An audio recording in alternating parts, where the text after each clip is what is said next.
এখন বাজছে 3:48। আমি উঠে ওষুধ নিয়ে বসেছি, কারণ আজকে ওষুধটা খেয়ে আমাকে সেরই করতে হবে। আর আমার পায়ের অবস্থা দেখো কীরকম হয়েছে, দুটো পায়ের মধ্যে কতটা ডিফারেন্স, তাই না? আর ডক্টর বলেছে আমার রোজা রাখা যাবে না, আমাকে ওষুধ খেতে হবে 3 টাইম। তাও আমি ট্রাই করবো, সেরকম হলে আমি দুটো রোজা গ্যাপ দিয়ে দেবো। তারপর এখানে বর নিজের ওষুধ দেখাচ্ছে, কারণ বরেরও শরীরটা আজকাল ভালো যাচ্ছে না, তখনই পেটে ব্যথা, তখনই বমি করছে, তখনই জ্বর। তাই বরকে বললাম চলো সেহরি করে নেবে, ওষুধটা ঝটপট খেয়ে নাও। তাই বর আমি দুজনেই ওষুধ সেহরি করার আগে ওষুধটা খেয়ে নিয়েছিলাম। খেয়ে পর আমরা দুজন সেহরি করতে বসে গেছিলাম। এখানে সেহরি করার পর আমরা নামাজ আদায় করে ঘুমিয়ে গেছিলাম।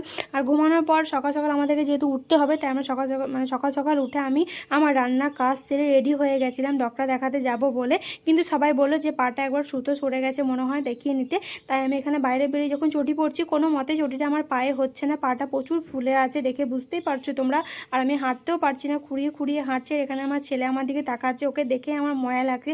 আর যখন আমি কোনো ইম্পর্টেন্ট কাজে যাব তখনই পড়ে যায় রেলগেট। আজকেও আমার দরকারের কাজে আমি বেরিয়েছি আর পড়ে গেছে রেলগেট। আর আমার ভীষণ রাগ লাগছিল, কিন্তু কিছু করার ছিল না, আমাকে এখানে দাঁড়াইতেই হবে, কোনো আমার উপায় ছিল না।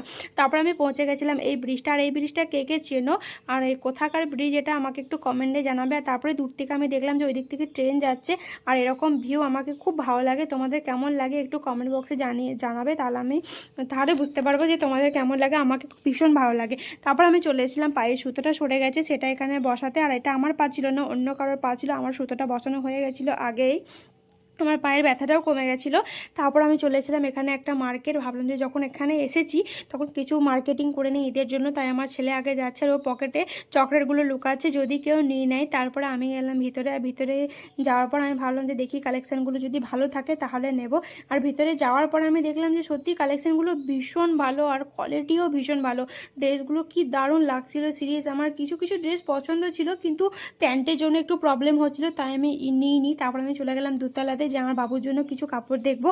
আর বাবু এখানে খেলনা দেখে নিয়েছে, তাই ও কোনো কিছুই না, ওকে গাড়ি ঘোড়া এইসব ওকে লাগবে।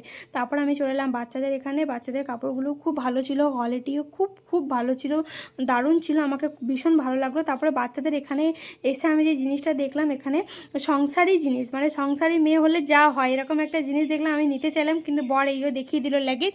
তাই আমার মুড অফ হয়ে গেল। মুড অফ করে আমি ওটাকে রিটার্ন ওখানে রেখে আবার ওখান থেকে বেরিয়ে গেলাম। দিয়ে বরের জন্য ড্রেস দেখলাম, বরের জন্য টি শার্টগুলো দেখলাম। আর বরকে সত্যিই টি শার্টগুলো পরে ভালো লাগছে। আর বর যদি এটা নিয়ে থাকে তাহলে তোমরা ঈদের ব্লগে তোমরা দেখতে পাবে আশা করি। তারপর বর এখান থেকে কিছু ড্রেস দেখছিল, পরে ট্রাই করছিল, আর আমি এগুলো ভিডিও বানাচ্ছিলাম। দেখো কত সুন্দর সুন্দর কোয়ালিটি ছিল, দারুণ। আর খুব ভালো ভালো কালারগুলো ছিল, ড্রেসগুলো দারুণ ছিল, ব্যাগি গেঞ্জি ব্যাগি প্যান্ট সব কিছু এখানে ছিল। আর দামটাও বেশ ঠিকঠাকই ছিল। আর আমি আয়না দেখবো না আর ভিডিও বানাবো, এটা হয়? আয়না দেখে আমি বানিয়ে নিলাম ভিডিও। তারপরে বর খুব জোর করছিল আমাকে, আমি চলে এলাম নিচে এসে আমি নিজের জন্য দেখলাম আমার পছন্দ যদি বা এগুলো হয়নি, অন্য কিছু পছন্দ হয়েছে, সেটা আমার ভিডিও করা হয়নি। তোমরা নেক্সট ব্লগে দেখতে পাবে, ঈদের ব্লগে দেখতে পাবে যে আমি কী নিয়েছি। আর গিফট ছিল, তাই আমার কিছু টাকার জন্য গিফটটা বলছিল যে পাবে না, কিছু টাকার বাজেট হলে আমি গিফটটা পেয়ে যাব। তাই আমি বাবুর জন্য আর এক দুটো ড্রেস নিলাম। আমার হয়ে গেল পুরো 7,000 টাকা হয়ে গেছিলো। 6,000 টাকায় গিফট ছিল, কিন্তু 7,000 টাকা হয়ে গেছিলো। তারপরে আমাকে সুন্দর একটা এখানে লেদারের ব্যাগ দেওয়া হয়ে গেল, দাদা আমাকে দিয়ে দিল। ব্যাগটা ভীষণ ভালো ছিল আর ব্যাগটার কালারটাও খুবই সুন্দর।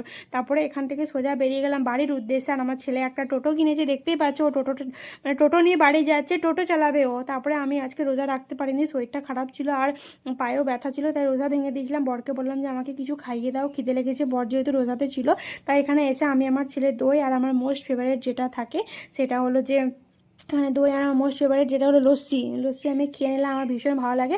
আর লস্যি খেতে খেতে আমি চললাম আমার ছোটো ভাইয়ের সাথে দেখা করতে। আমার বাড়ির আশেপাশে আমার ছোটো ভাই সেদিন খেলতে এসেছিলো ক্রিকেট, তাই ভাবলাম ওকে আমি দেখা করে নিই। তাই ওর কাছে চলে এসেছি আমি দেখা করতে। ও দৌড়ে দৌড়ে আসছে বিচারা আমাকে দেখা করার জন্য। তারপর আবার ওকে দেখা করে এসে বাড়িতে নাস্তা বানিয়ে আমার বরকে দিয়ে দিয়েছি ইফতারের জন্য।